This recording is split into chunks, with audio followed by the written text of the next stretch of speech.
講坐月飲食，其實好多時咧都離不開水果或者係蔬菜類嘅，但係好多唔同地方都覺得食蔬菜寒涼嘅，咁所以點樣食咧？呢度咧有紅蘋果，其實紅蘋果分咗其實因為蘋果分好多類，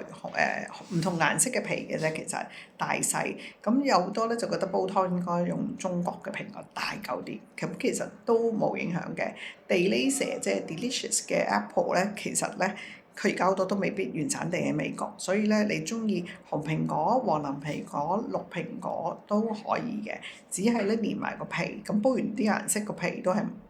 冇咗佢嘅原本嘅顏色㗎啦。咁所以咧提下大家啦，咁如果你咧好多朋友送咗好多水果俾你，你又食唔切嘅話咧，你就可以愛嚟煲湯飲啦，煲水飲。你煲湯可以煲雞、煲瘦肉，係啦。咁如果你話就咁齋當代茶飲咧，你就可以加山楂嘅喎，係啦，山楂酸酸地開胃，其實對個脾胃都好好咧，上奶都好好㗎。